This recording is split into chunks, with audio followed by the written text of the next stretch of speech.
Hello दोस्तों, नमस्कार। मैं प्रिंस और आप देख रहे हैं स्कोर मोर। देखिए दोस्तों, आईसीएआर टेक्नीशियन का जो फॉर्म आया है 10th बेस पे, उसके लिए मैंने कल उसका प्रीवियस ईयर का पेपर दिखाया था, जिसमें मैंने साइंस के 25 क्वेश्चन कराए थे। और उन्हीं क्वेश्चंस के आधार पे मैं अब आपको पीडीएफ के साथ साथ ये वीडियो भी प्रोवाइड कराऊंगा। इस वीडियो का पीडीएफ मैं आपको अपने टेलीग्राम चैनल के थ्रू दे दूंगा। आपको मैं लिंक दे दूंगा, आप जाकर वहाँ से जुड़ जाइए। डिस्क्रिप्शन में लिंक है और जाकर वहाँ से इसका पीडीएफ डाउनलोड कर लीजिए। और इस वीडियो में हम लोग देखेंगे आज फिजिक्स के 100 क्वेश्चंस को। देखिए, उसमें पूछा जाने वाला है 25 नंबर का आपका साइंस, जिसमें फिजिक्स, केमिस्ट्री और बायो होगा। तो मैं टॉप 100 क्वेश्चंस जो हैं फिजिक्स के, ये आज ला रहा हूँ। अगले दिन मैं केमिस्ट्री लाऊंगा, अगले दिन बायो लाऊंगा। इस तरह से करके मैं लगभग आपको साइंस के 2000 क्वेश्चन कराने वाला हूँ। और इन्हीं क्वेश्चंस में से आपका 25 नंबर के क्वेश्चन आने वाले हैं। तो आप लोग बस ध्यान से वीडियो को देखते जाइए और एग्ज़ाम में काफ़ी बेहतर करके आएंगे, इसका उम्मीद रखिए। क्योंकि मैंने प्रीवियस ईयर पेपर जब देखा तो उसमें समझ में आया कि इसका क्या लेवल होने वाला है। उसी लेवल का मैंने प्रश्न यहाँ पे सेट किया है।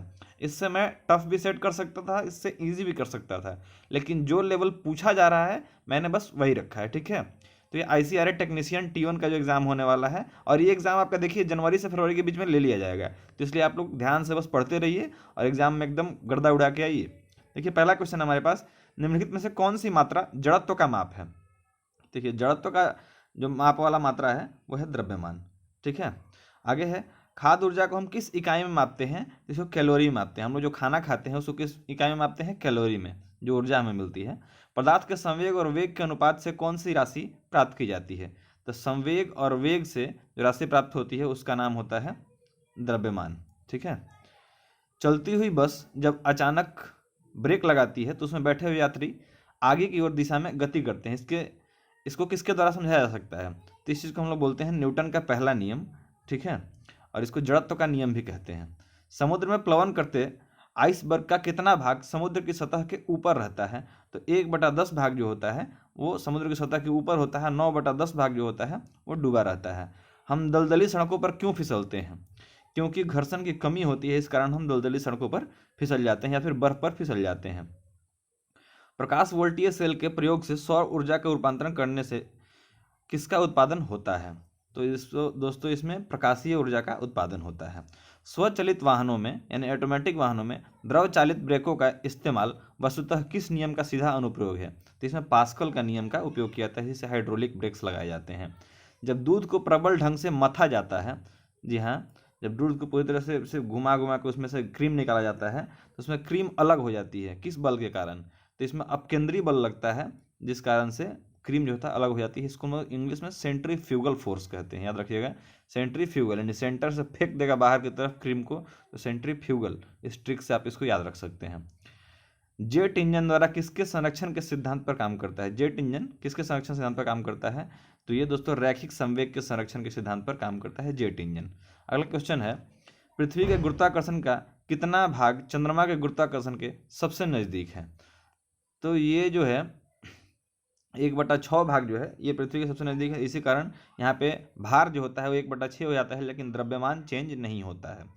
किसी तुल्यकारी उपग्रह की पृथ्वी के सतह से ऊंचाई लगभग कितनी होती है। तो ये 36,000 किलोमीटर की ऊंचाई पे तुल्यकारी उपग्रह होते हैं। और जिस स्पीड से पृथ्वी घूम रही होती है उसी स्पीड से ये उपग्रह भी घूम रहे होते हैं। वर्षा की बूंद का आकार गोलाकार किस कारण से हो जाता है। तो ये पृष्ठ तनाव के कारण वर्षा की बूंदों का आकार जो होता है गोलाकार हो जाता है। महान वैज्ञानिक आर्किमिडीज किस देश से संबंधित थे। तो ये ग्रीस से संबंधित थे। पानी के एक ग्लास में एक बर्फ का टुकड़ा तैर रहा है। जब बर्फ पिघलती है तो पानी के स्तर पर क्या प्रभाव पड़ेगा। देखिए, कोई प्रभाव नहीं पड़ेगा, जितना पानी पहले था उतना ही रह जाएगा। क्योंकि ये आर्किमिडीज का सिद्धांत है कि कोई वस्तु जब किसी द्रव पर तैरेगी तो अपने द्रव्यमान के बराबर वो पानी ऑलरेडी उठा के रखेगी, मतलब बाहर निकाल देगी, इस कारण वो बराबर ही रहेगा लेयर। गुरुत्वाकर्षण के सार्वभौमिक नियम का प्रतिपादन किसने किया। तो ये न्यूटन ने किया था। निम्नलिखित में से कौन सा 1 केजी द्रव्यमान के पिंड पर कार्यशील पृथ्वी के गुरुत्व बल का सही मान है। तो ये 9.8 न्यूटन जो होता है ये 1 केजी द्रव्यमान पर पृथ्वी का गुरुत्वाकर्षण लगता है। एक हॉर्स पावर कितने वाट के बराबर होता है। ये 746 वाट के बराबर होता है। निम्नलिखित में से किसने न्यूटन से पूर्व ही बता दिया था कि सभी वस्तुएं पृथ्वी की ओर गुरुत्वाकर्षित होती हैं।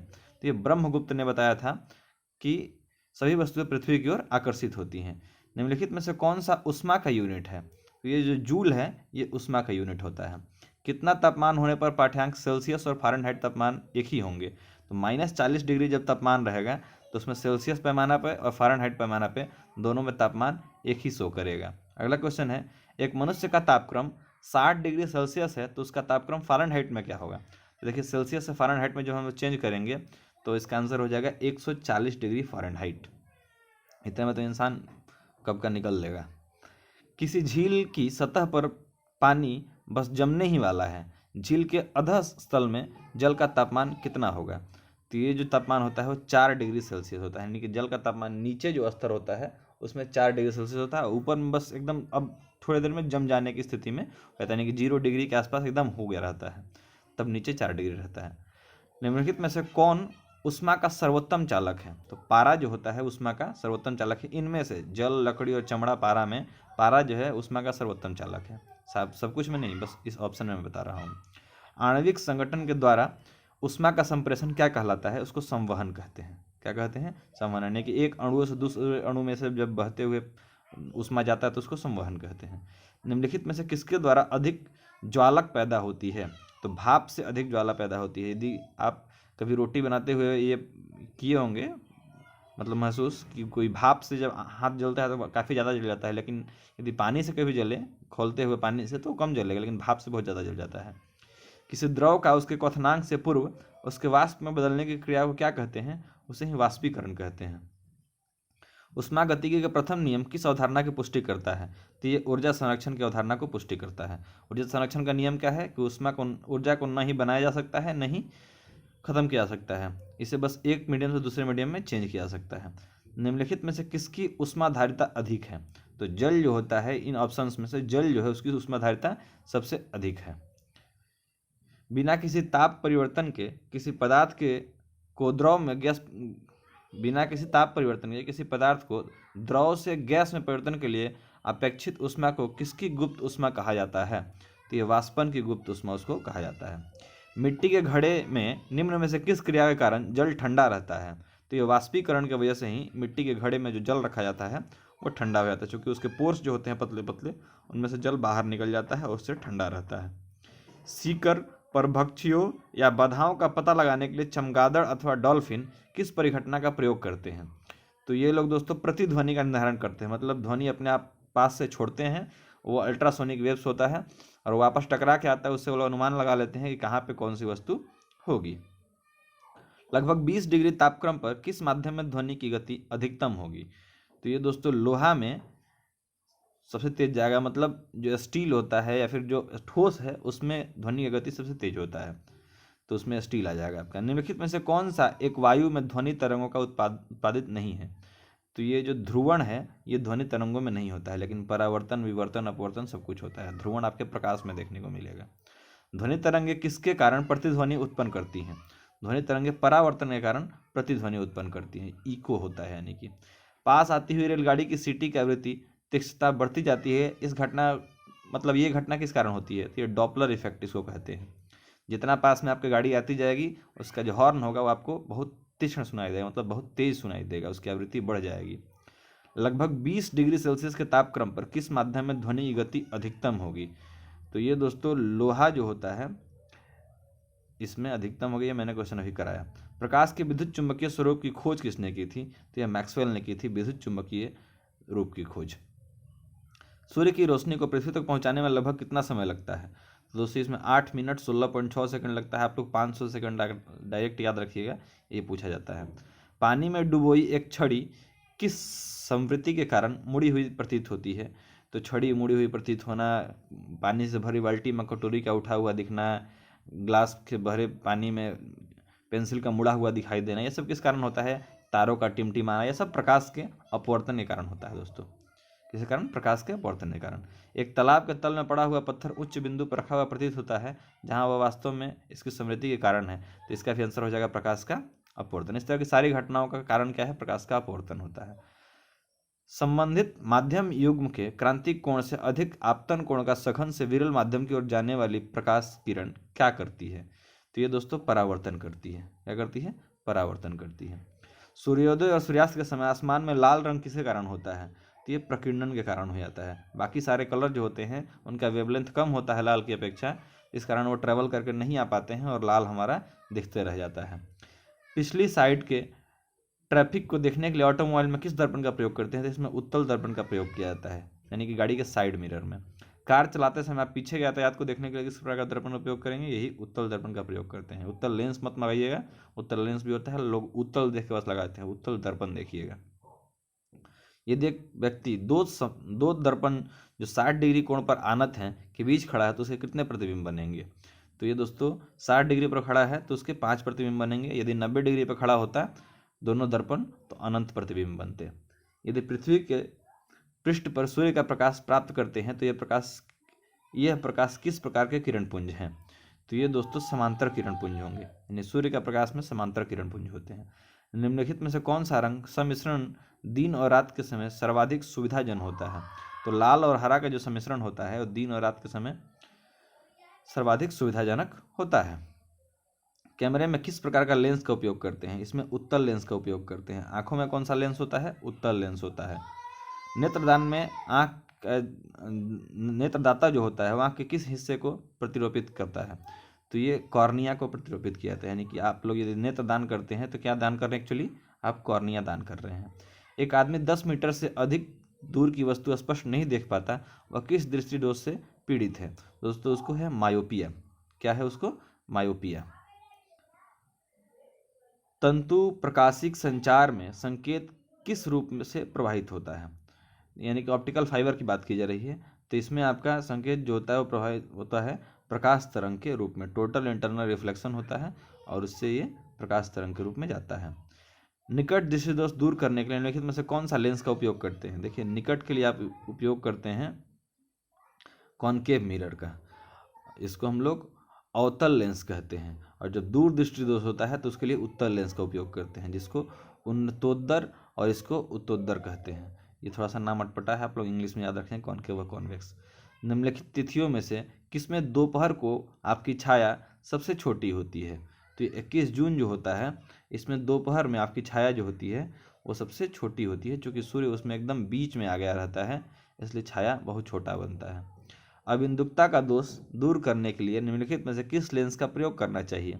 तो इसमें सिलेंड्रिकल लेंस का उपयोग करना चाहिए जब आपको अबिंदुकता हो जाए। निम्नलिखित में से कौन सर्वोत्तम विद्युत चालक है? इस ऑप्शन में से देखेंगे तो चांदी जो होता है वो सर्वोत्तम विद्युत चालक होता है, लेकिन ये कॉस्टली होता है, इसलिए हम लोग कॉपर का उपयोग करते हैं। इलेक्ट्रिक करंट का यूनिट निम्नलिखित में से कौन सा है? देखिए इलेक्ट्रिक करंट का यूनिट की बात करेंगे तो ये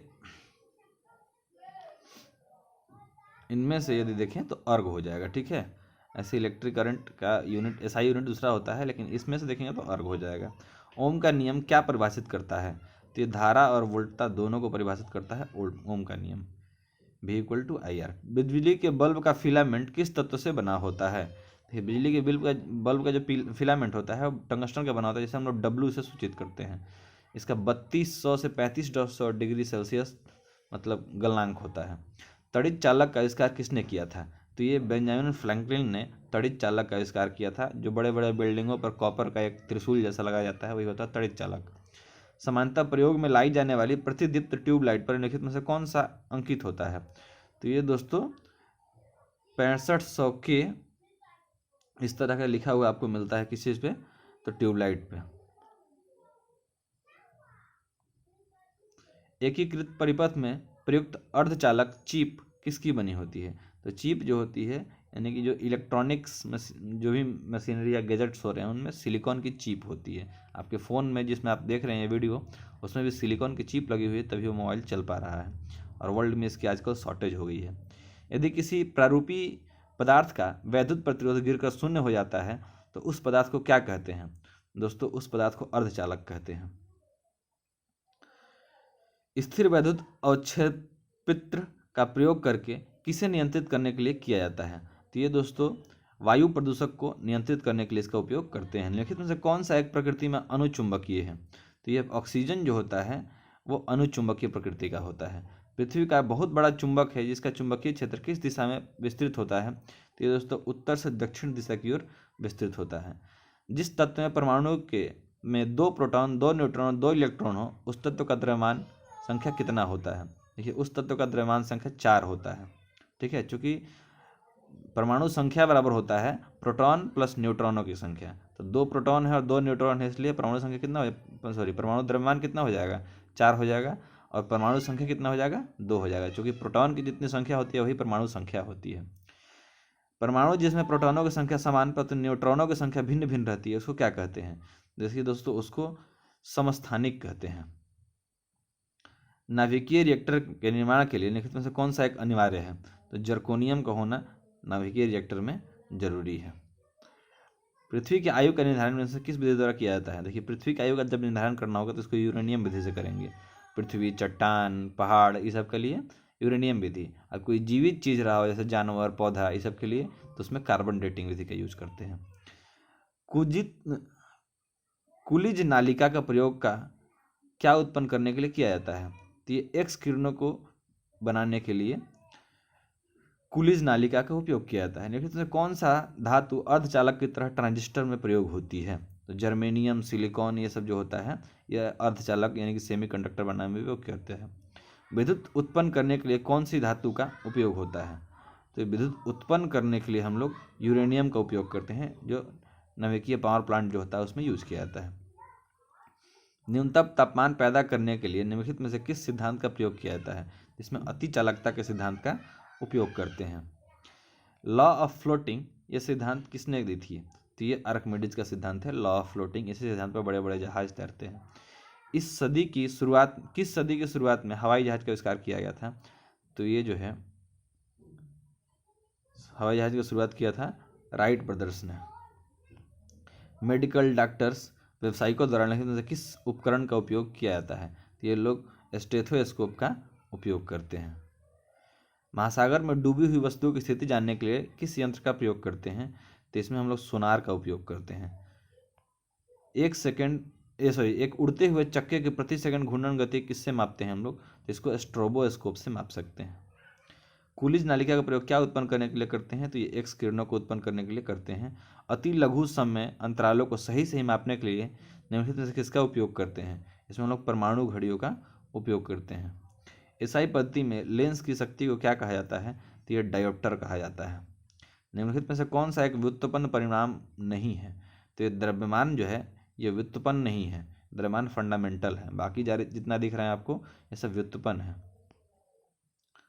निम्नलिखित में से किसकी इकाई न्यूटन मीटर नहीं है?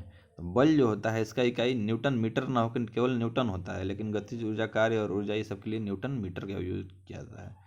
क्रिकेट की गेंद को किस कोण से मारा जाना चाहिए ताकि वो अधिक दूर तक जा सके? तो जो बड़े बड़े लंबे लंबे छक्के जाते हैं वो सब 45 डिग्री के कोण से मारे जाते हैं। ठीक है। निम्नलिखित द्रवों में से कौन सा ऊष्मा का बहुत अच्छा चालक है? तो पारा जो होता है ऊष्मा का बहुत अच्छा चालक होता है। पारा, ईथर, पानी, बेंजीन, इनमें से पारा जो है ऊष्मा का सबसे अच्छा चालक है। किस बिंदु पर फ़ारेनहाइट तापमान सेंटीग्रेड तापमान का दुगना हो जाता है? तो ये दोस्तों 160 डिग्री फ़ारेनहाइट पर फ़ारेनहाइट तापक्रम सेंटीग्रेड का दुगना हो जाता है। सेल्सियस में माप का कौन सा तापक्रम 300 के बराबर होता है? तो ये 27 डिग्री सेल्सियस जो होता है वो 300 के बराबर होता है। चूँकि 27 डिग्री प्लस 273 आप जोड़ते हैं इसमें तो ये 300 हो जाता है। बस जब भी हम लोग को सेल्सियस से केल्विन में जानना होगा तो उसमें प्लस 273 कर देते हैं तो आंसर आ जाएगा आपका। वह उपकरण जो ध्वनि तरंगों की पहचान तथा रिजु रेखन के लिए प्रयोग होता है क्या कहलाता है? तो इसको हम लोग सोनार कहते हैं। क्या कहते हैं? सोनार कहते हैं।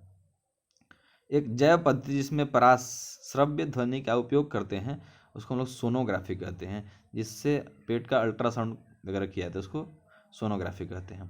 वाहनों के अग्रदीपों यानी कि हेडलाइटों में किस प्रकार का दर्पण का उपयोग किया जाता है? इसमें दोस्तों परावलयिक दर्पण का उपयोग करते हैं। ठीक है। जब कोई वस्तु दो समांतर समतल दर्पणों के बीच रखी जाती है तो बने हुए प्रतिबिंबों की संख्या कितनी होती है? तो ये अनंत होती है। मैंने बताया था कि 90 डिग्री पर रखेंगे मतलब समांतर रखेंगे तो अनंत होगा।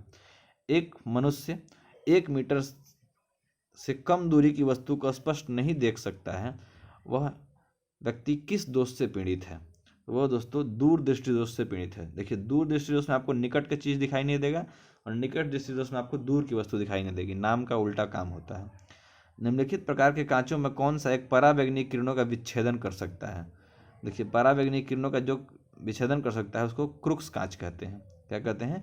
क्रुक्स कांच कहते हैं। और पाइरस कांच जो होता है वो प्रयोगशाला वगैरह में उच्च ताप सहने वाले बर्तनों को बनाने में उपयोग करते हैं। प्रकाश की गति किसके बीच से जाते हुए न्यूनतम हो जाती है? तो प्रकाश की गति जब कांच के बीच से जाएगी, निर्वात वायु और जल को छोड़ कर यदि कांच के बीच से जाएगी तो सबसे कम हो जाएगी, और उससे थोड़ा सा ज़्यादा होगी आपको जल में, और उससे भी थोड़ा सा ज़्यादा आपको मिल जाएगी वायु में, और सबसे ज़्यादा निर्वात में। उसको चलने के लिए किसी मीडियम की ज़रूरत नहीं होती है। विकिरण की कण प्रकृति की पुष्टि किससे की जाती है? तो ये दोस्तों प्रकाश वैद्युत प्रभाव के द्वारा विकिरण के कण की प्रकृति की पुष्टि की जाती है। निम्नलिखित धातु में कौन सा एक विद्युत का मंद चालक नहीं है? तो सिलीनियम जो होता है विद्युत का मंद चालक नहीं है, काफ़ी तेज होता है इसमें चालन। चालक का विद्युत प्रतिरोध किससे स्वतंत्र होता है? तो ये दाब से स्वतंत्र होता है। दाब जो है विद्युत का प्रतिरोध का काम नहीं करता है। चुंबक निम्नलिखित गृह उपकरणों में से किसका अत्यावश्यक भाग है? तो ये उपयुक्त सभी का अत्यावश्यक भाग होता है चुंबक, चाहे बुलाने वाली घंटी हो, चाहे धुलाई मशीन हो, चाहे पंखा हो, सब में चुंबक का उपयोग होता है। नाभिकीय रिएक्टर में भारी जल यानी D2O का प्रयोग किस रूप में करते हैं? इसको मंदक के रूप में उपयोग करते हैं। किसके रूप में? मंदक के रूप में। और नियंत्रक के रूप में हम लोग बोरॉन और कैडमियम की छड़ का उपयोग करते हैं। ठीक है, तो इस तरह से आपके 100 MCQ जो हैं फिजिक्स के वो कंप्लीट हुए। और वीडियो यदि पसंद आई हो तो लाइक कर देना, अपने दोस्तों तक शेयर कर देना, और सब कोई ICAR का फॉर्म भरो। काफ़ी बढ़िया मैं तैयारी इस बार करवाने वाला हूँ। मिलते हैं अगले वीडियो में, तब तक के लिए जय हिंद।